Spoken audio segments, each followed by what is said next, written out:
Sir, இப்போ எல்லா இடத்துலையும் பேசிட்டு இருக்கிற ஒரு விஷயம் வந்து கலைஞர் அவர்களோட போட்டோ போட்ட நாணயம், அந்த காசு, அதுதான் எல்லா இடத்துலையும் பேசிட்டு இருக்காரு. இதை பத்தின ஒரு விஷயத்த வந்து செந்தமிழன் சீமான் அவர்கள் வந்து சில விஷயங்கள் வெளியே சொல்லியிருக்காரு. அது சில பேரால ஏத்துக்க கூடியதாகவும் இருக்கு, சில பேரால ஏத்துக்க கூடாததாகவும் இருக்கு. உங்களது கருத்து என்ன? சீமானோட கருத்து அவர் பாயிண்ட் ஆஃப் வியூவில் அவருக்கு சரிதான். 18% கிறிஸ்தவ முஸ்லீம் வாக்குகளில் கொஞ்சம் கூட அவருக்கு போயிடக்கூடாதுங்கிறதுக்காக அவர் முஸ்லீம் சிறைக்கைதிகள் விடுதலைக்கெல்லாம் அவர் போராடினாலும் கூட அந்த இடத்துக்குள்ளே அவரை பி டீம் ஆஃப் பிஜேபின்னு ஒரு இதை சொல்லும்போது அந்த வாக்கு அவருக்கு பாதிக்குது, வரவேண்டிய வாக்கை தடுக்கிறாங்கன்னு நினைக்கிறாரு. மற்றபடி பிஜேபி எதிர்ப்பாளர்கள் மத்தியில் தன்னோட வளர்ச்சியை பாதிக்கக்கூடிய அளவுக்கு அவர் அதை செய்கிறாங்கன்னு அவர் நினைக்கிறாரு. ராகுல் காந்தி அவர்களும் வரல, அது என்ன காரணம் இருக்கும் சார்? வரலங்கிறத விட பாராட்டுறாரு, கூப்பிடல சார். கூப்பிடல. என்னோட 22க்கு காங்கிரஸுக்கு தான் திமுக முக்கியம், இது தெரியாதவங்க தான் அதை பேசுறாங்க. Modi showed the place for Jayalalithaa. தமிழ்நாட்டில் மோடி மேல உண்மையான பட்டுதால நான் மட்டும்தான் இதை சொல்றேன்.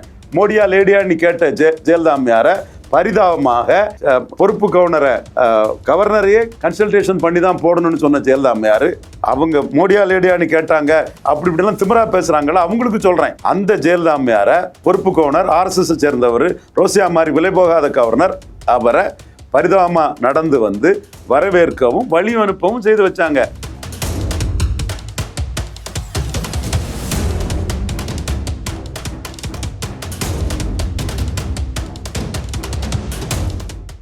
வணக்கம் சார்.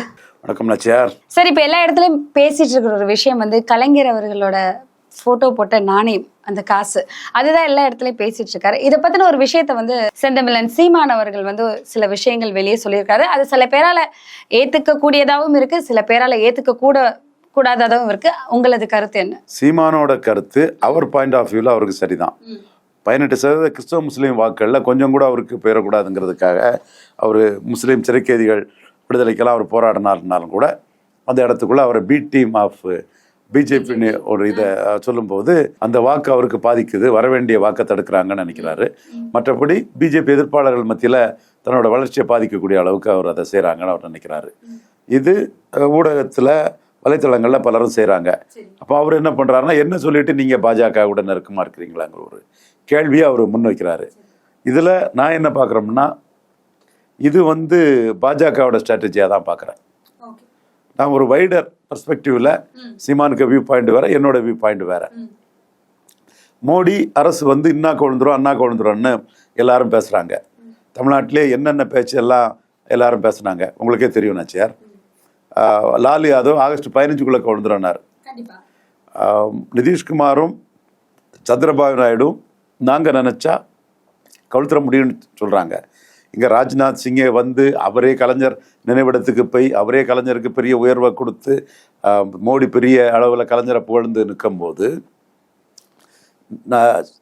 நிதிஷ் என்ன நினைப்பாரு, நம்ம மாறி மாறி கூட்டணி போகக்கூடியவன்.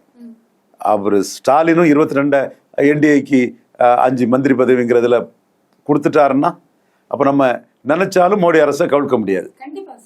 இதுதான் நோக்கம். அதனால ஸ்டாலின் போயிட்டாரு, 5 மந்திரி பேர் பேசிட்டாங்க, இதெல்லாம் சும்மா கற்பனை. பட் அந்த கற்பனை நடந்துடக்கூடாதுங்கிறத ராகுல், சோனியா, பிரியங்கா, கார்கே, நிதிஷ்குமார், நாயுடு இவங்க நினைக்கிறாங்க.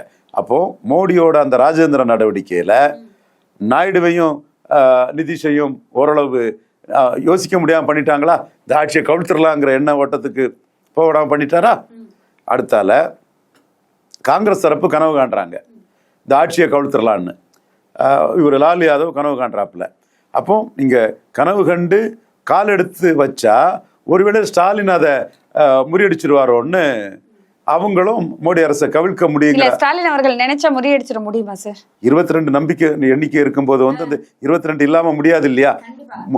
நினைச்சா முறியடிச்ச முடிகிற அச்சத்துல தானே ராகுல் காந்தியே ராஜ்நாத் சிங்கை கூப்பிட்டு கலைஞர் நாணயத்தை வெளியிடும் போது அவர் கூப்பிடாத சூழ்நிலையிலும் ட்வீட் போட்டு அதை பாராட்டுறாரு. சிதம்பரம் பாராட்டுறாரு. ஆமா சார், ராகுல் காந்தி அவர்களும் வரல, அது என்ன காரணம் இருக்கும் சார்? வரலங்கிறத விட பாராட்டுறாரு, கூப்பிடல சார். கூப்பிடல. என்னோட 22க்கு காங்கிரஸுக்கு தான் திமுக முக்கியம், இது தெரியாதவங்க தான் அதை பேசுறாங்க. அப்போ வெளியே இருந்து எடப்பாடி பேசுறாரு, சீமான் பேசுறாரு. ஓகே, சீமான் காங்கிரஸுக்கும் எதிர் தான், அவர் பேசுறதுல தப்பு இல்லை, அவர் காங்கிரஸையும் சேர்த்து அடிக்கக்கூடியவர் தான்.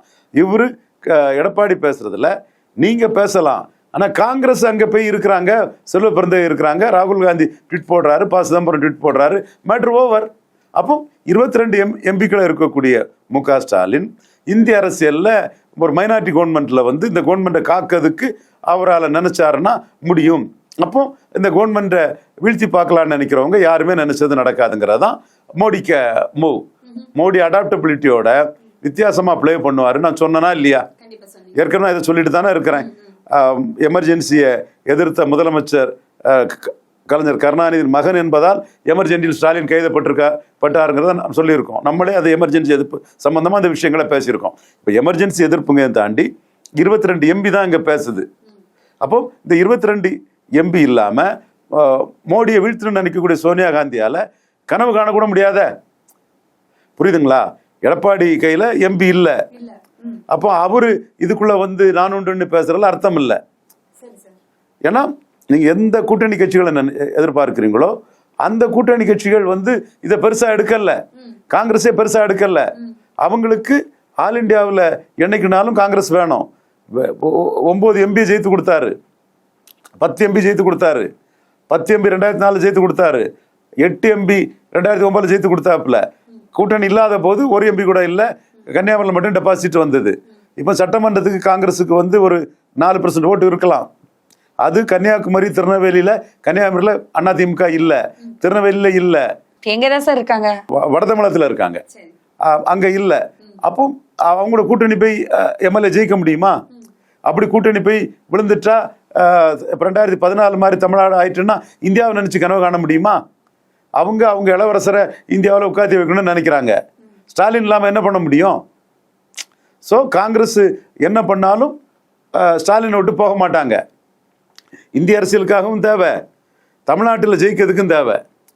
மேலும் நான் தெளிவாக சொல்றேன், ஸ்டாலின் வந்து வின் ஃபர்ஸ்ட்னு திமுக காங்கிரஸ் கூட்டணி தான் இது பண்ணுவார். ஆனால் அவர் கையில் 22 எம்பிங்கிற அதிகாரம் இருக்கு. அவர் 3 தடவை ஜெயித்திருக்கிறாரு. அவரும் தொடர் தொழில இருக்கக்கூடிய எடப்பாடி பழனிசாமியும் ஒன்னா. அப்ப இதுதானே மேட்ரு. இதை நாம சொன்னா நம்மளை மேல கோவப்படுறாங்க, ட்ரால் பண்றாங்க. நாம சொல்றோம் 100க்கு 100 உண்மை.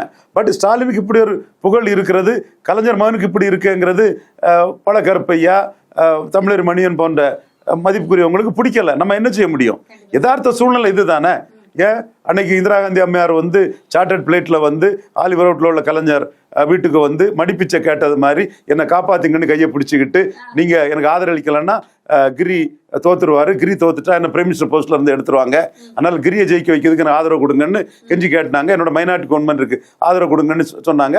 அந்த கவர்மெண்ட்ல தானே, அந்த ஆதரவுல தானே இந்திரா காந்தி கவர்மெண்டே நிலைச்சு, இந்திரா காந்திக்கு அதிகாரமே நிலைச்சுது. அப்போ கூட ப சிதம்பரத்தை பற்றி கூட ஒரு கலைஞர் சொல்லுவாங்களே, நான் இந்திரா காந்திட்டு அவ்வளவுக்குள்ள செல்வாக இருக்கும்போது செட்டிநாட்டு சீமான்னு ஒருத்தர் வந்து என்கிட்ட கெஞ்சினாரு, இந்திரா காந்தி அம்மையாட்ட என்ன இன்ட்ரோடியூஸ் பண்ணி வைங்க, இந்திரா காந்தி அம்மையை இன்ட்ரோடியூஸ் பண்ணி வைங்கன்னு. இந்த ப சிதம்பரத்தை தான் கெஞ்சினாரு கலைஞர் சொல்லியிருக்காரு. நான் எடுத்து போடட்டா? அப்போ அன்னைக்கு எந்த வெயிட்டேஜ்ல இருந்தாரு? ஆல்ரெடி சொல்லியிருக்கீங்க சார், இதை நீங்க நிறைய இடத்துல சொல்லியிருக்கீங்க. வரலாற்றை நம்ம சரியா பதிவு பண்ணிடணும். அப்போ இன்னைக்கு வந்து 22 எம்பிங்கிறது ஸ்டாலினுக்கு பெரிய வெயிட்டேஜ். அந்த வெயிட்டேஜுக்குள்ள இடம் கிடைக்குது. இதே ஸ்டாலின் முந்தைய அரசுல வந்து 20க்கு மேற்பட்ட எம்பி இருக்கும்போது யாராச்சும் சிண்டுனாங்களா? செந்தில் பாலாஜி கேஸே வந்துட்ட திமுக அமைச்சர் மேல. இதே ஜெயலலிதா 37 எம்பி இருக்கும்போது மோடி என்ன பண்ணாரு? பொறுப்பு கவுனர் சென்னமேரி வித்யாசாராவ் வெள்ளமா சத்ரியாவை அனுப்பி ஜெயலலிதா அம்மையாரை வரவேற்கவும் வழி அனுப்பவும் செய்தாங்க. Modi showed the place for Jayalalithaa. Modi showed the place for Jayalalithaa. தமிழ்நாட்டில் மோடி மேல உண்மையான பட்டுதால நான் மட்டும்தான் இதை சொல்றேன். மோடியா லேடியான்னு கேட்ட ஜெயலலிதா அம்மையாரை பரிதாபமாக பொறுப்பு கவர்னரை கவர்னரையே கன்சல்டேஷன் பண்ணி தான் போடணும்னு சொன்ன ஜெயலலிதா அம்மையார் பரிதாபமாக அன்னைக்கு அவங்க ரொம்ப ஒபிசிட்டியோட இருந்தாங்க, உடல்ல பாதிக்கப்பட்டிருந்தாங்க, நடக்க முடியாம இருந்தாங்க. அதனால் குறை சொல்ல விரும்பல, மனிதருக்கு அது இயற்கை. ஆனா அவங்க மோடியா லேடியான்னு கேட்டாங்க, அப்படி இப்படிலாம் திமிரா பேசுறாங்களா, அவங்களுக்கு சொல்றேன். அந்த ஜெயலலிதா அம்மையாரை பொறுப்பு கவர்னர், RSS சேர்ந்தவர், ரோசியா மாதிரி விலை போகாத கவர்னர், அவரை பரிதாபமா நடந்து வந்து வரவேற்கவும் வழி அனுப்பவும் செய்து வச்சாங்க ஜெயலலிதா அம்மையார். ஏன் 37 எம்பி வச்சுட்டு இருந்தாங்களே, அந்த 37 எம்பி சூப்பர் ஃப்ளூவஸ், மோடிக்கு தேவையில்லை. இன்னைக்கு அப்படி இல்லை. ஒரு பிரச்சனை வந்தோம்னா அந்த 22 காப்பாத்துங்கிற ஒரு தோற்றத்தை கொடுத்தாலே போதும், பிரச்சனை வராது. ஒரு நம்பிக்கை கொடுத்துட்டாரு ஸ்டாலின் சொல்றீங்க. மோடி தன் நடவடிக்கை மூலமா இதை கொடுக்க வச்சுட்டாரு. ஓகே. இதுதான் உடனே மற்ற அவசரப்பட்டு எல்லாமே கூட்டணி அதுன்னு சொல்றது கிடையாது. பாஜக திமுக தேர்தல் கூட்டணி கிடையாது. இந்த ஒரு தோற்றத்தை மோடி கொடுக்கிறது. 22 மோடிக்கு நம்பிக்கையில்லா தீர்மானம் வந்ததுன்னா மோடிக்கு ஆதரவா போயிடும். அப்ப நம்ம என்ன செய்ய முடியும்? மோடியை வீழ்த்த முடியாது. 293 + 22 அப்ப எங்க போயிடும்? அது 303 315 வரை போயிடும். அப்போ அல்லாமலும் மோடி எம்பி சீட் எடுப்பாரு. அப்போ 315 வரை இருக்குதுன்னு சொன்னா நிதிஷும் நாயுடுவும் நம்பிக்கையில்லா தீர்மானம் கொண்டு வருவாங்களா? வரமாட்டாங்கல்ல. அப்போ ஸ்டாலினுக்கு உள்ள இந்த 22 எம்பியை வந்து மோடி நாசூக்கா இப்படி ஒரு ஃபியூச்சரிஸ்டிக்கா நடக்காம கூட போயிடலாம். ஆனா நடந்துருமோங்கிற அச்சத்தை சோனியா நிதிஷ், இதுதான் நுணுக்கமான அரசியல். இந்த நுணுக்கமான அரசியல் சொன்னா ராமதாஸ் நம்ம தோக்கடிச்ச விதம் ஒன்று சொல்லலாம். விஜயகாந்தும் ஜெயலலிதா அம்மையாரும் கூட்டணி வச்சா 2009 40 சீட்டும் ஜெயித்துருவாங்க, உங்களுக்கு தலையே போயிடும்னு கலைஞர்கிட்ட சொன்னோம். அதே சூழ்நிலையில நீங்க ராமதாஸும் ஜெயலலிதாவும் சேர்ந்தா விரலோ ஒரு கையோ போகலாம், வடக்க மட்டும் தோக்கலாம்னோம். அது 40 அவுட் ஆயிரும்னு சொன்னோம். ஆனா அந்த காலகட்டத்தில் விஜயகாந்தும் ஜெயலலிதாவும் கூட்டணி அமைக்கிறதுக்கான வாய்ப்பே கிடையாது. ஆனா கலைஞர் சான்ஸ் எடுக்க முடியாது, தலையை கொடுக்க முடியாது. உங்களுக்கு அது புரியும்னு நினைக்கிறேன். அதாவது நம்ம வந்து பல விஜயகாந்த் கூட ஜெயலலிதா கூட்டணி வைக்க மாட்டாங்கன்னு நம்ம பேசிட்டு போயிடலாம். ஆனா லாப நஷ்டம் பார்க்கக்கூடிய கலைஞர் ஒரு வேளையில வச்சுட்டா 40 பேருன்னு தான் நினைப்பாரு 2009ஆம் ஆண்டு. அதே மாதிரிதான் இப்போ வந்து இங்க உள்ள கிறிஸ்தவ முஸ்லீம் ஓட்டர்ஸுக்கு தெரியும் ஸ்டாலின் வந்து 22ஐயும் மோடி கிட்ட கொண்டு போக மாட்டாரு. போனா இங்க தமிழ்நாட்டில் அவருக்கு பாதிச்சிரும் அப்படின்னா அவங்க நல்லாவே தெரியும். ஸ்டாலின் அதுல வந்து கூட்டணி வைக்க மாட்டாருங்கிறது தெள்ள தெளிவா இந்த ஓட்டர்ஸுக்கு தெரியும். கான்ஃபிடண்டா இருப்பாங்க, சின்ன பதட்டம் இருந்தாலும் கான்ஃபிடண்டா இருப்பாங்க. ஆனா இந்த கான்ஃபிடன்ஸ் வந்து சோனியாவுக்கும் ராகுல் காந்திக்கும் இருக்காது இல்ல. அப்போ ஸ்டாலினோட 22 நம்மளை விட்டு போயிடக்கூடாது. இறுக்கி பிடி ஸ்டாலினை. அவரு ராஜ்நாத் அவர் கூப்பிடலனாலும் அவர் துரத்தி வராங்க. இதுதான் மேட்ரு. அப்போ ஸ்டாலினுக்கு பெரிய டிமாண்ட் இருக்கு. இந்த டிமாண்டு கலைஞருக்கோ எம்ஜிஆருக்கோ புரட்சி தலைவிக்கோ தமிழக அரசியல் இல்லாத ஒரு டிமாண்டை அவரு மைனாரிட்டி கவர்மெண்ட்னால ஏத்துக்கிட்டாரு. இது வந்து மெஜாரிட்டி கவர்மெண்ட் மோடிட்டு இருக்கும்போது 2019 to 24 இல்லையே இப்ப இருக்குது. ஸோ இதை வந்து ஸ்டாலின் வந்து தனக்கு சாதகமாக பயன்படுத்துவார். மற்றபடி பாஜக கூட்டணி அரசியல் வேற, திமுக கூட்டணி அரசியல் வேற. அவங்க இன்டைரக்டா திமுக காங்கிரஸ் கூட்டணி தான் இருக்கும். காங்கிரஸ் திமுக கிட்ட பெருசா அந்த கார்த்திக் சிதம்பரம் எல்லாம் பெருசா பேச முடியாது. அப்போ பேசுனா ஸ்டாலின் என்ன பண்ணுவாரு? நான் மத சார்பின்மைன்னு 3வது அணி போறேன். காங்கிரஸ் வந்து இந்திய அளவில் நம்பகத்தன்மையற்ற கட்சி, அதில் நான் மம்தா கூட சேர்த்துக்கிறேன், அகிலேஷை சேர்த்துக்கிறேன், தேசிய சேர்த்துக்கிறேன்னா அந்த குடும்பத்தோட மீண்டும் வீழ்ந்த அதிகாரத்தை பிடிக்கணும் கனவு சுத்தமா தகர்ந்து ஒட்டஞ்சி தீர்ந்து போகும். அப்ப மோடி யாருங்கிறது இப்ப புரியுதா உங்களுக்கு? இந்த அளவுலாம் திறமை இருக்கனாலதான் அத்தனை அப்பர் காஸ்டுக்காரன் எதிரி எல்லாரையும் மிதிச்சு எடுத்து மேல வந்து ஒரு நீச்சின்னு சொன்ன மோடி 4வது முறையும் தனி மெஜாரிட்டிக்கு வருவார்னு இருக்காரு. புரிஞ்சுடுங்கப்பா தமிழ்நாட்டில் உள்ள பெரியார் தொண்டர்கள், போலி பெரியார் தொண்டர்கள் புரிஞ்சுடுங்கப்பா. சார், போலி பெரியார் தொண்டர்கள் அப்படின்னா யாரு சார்? அது நிறைய பேர் போலிகள் இருக்காங்க. அந்த கிறிஸ்தவ முஸ்லீம் ஆதரவுக்காகவே பேசுவாங்க. அவங்களுக்கு பெரியார் பற்றியும் அக்கறை கிடையாது, ஒன்றும் கிடையாது. உண்மையிலே பெரியார் தொண்டர்னா உன் அப்பா யாரு, உன் குலம் யாரு, உன் கோத்திரம் யாரு, உன் முன்னோர்கள் யாரு, கருப்பா இருந்து காளான் சாப்பிட்டு கலரா மாறிட்ட, நீ நீச்சி, நீ இழிவான தொழில் செய்தவன்னு சொன்ன மோடியை சொன்ன பிரியங்கா காந்தியையும் மணிசங்கர் ஐயரையும் அல்பேஷ் தாகரையும் உண்மையான பெரியார் தொண்டர் என்ன கேட்டிருப்பான்? நாம் இந்த வார்த்தையை சொல்ல விரும்பல. குலம் கோத்திரம் பேசுறக்கூடிய நம்மலாம் தந்தை பெரியார் என்ன பேசுறாருன்னு எடுத்து பாருங்கப்பா. அந்த மாதிரி ஒரு இழிவுக்கு ஆளான ஒரு மோடி. அதான் நான் சொல்லுவேன், மோடியும் கலைஞரும் நாணயத்தின் இரு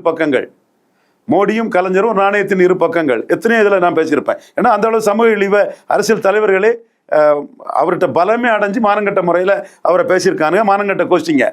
நான் அதெல்லாம் நியாயமாக தானே பேசுவேன். அதே மாதிரி மோடியும் வந்து ஜாதிய ரீதியாக இழிவுபடுத்தி பேசுனாங்க. அது இங்கே உள்ள போலி பெரியாரிஸ்டுக்கு தெரியலைங்கிறதுக்கு தான் இவனோட போலி பெரியாரிஸ்டுகள்னு சொல்கிறேன். அந்த கிறிஸ்டின் முஸ்லீமுக்காகவே அவங்க வியூஸ்க்காகவே இருக்கக்கூடிய கோச்சிங்க அது. சார், இது ஒரு பக்கம் போயிட்டு இருக்கு. இந்த நாணயம் வந்ததுக்காக சில பேர் வந்து எதிர்ப்பு காமிக்கிறாங்க. எதுக்கு தேவையில்லாம இந்த நாணயம், அவர் என்ன அப்படி பெருசா செஞ்சுட்டாரு அப்படின்னு சில விஷயங்கள் கேட்கறாங்க. அவங்களுக்கு நீங்க என்ன சொல்ல விரும்புறீங்க? அவங்க உரிமை, அவங்க கேட்கறாங்க. என்ன பொறுத்தவரை 2ஆம் சுதந்திர போரான எமர்ஜென்சியை எழுத்து நின்னாரு, அதுக்கு கொடுக்கலாங்கிறது என்னோட கருத்து. நாணயத்தை பத்தின ஒரு தெளிவான கருத்தை வந்து நீங்க சொன்னீங்க. இது போலயே தொடர்ந்து பேசலாம். நன்றி. நாணயமா சொல்லணும். நன்றி நாச்சியார்.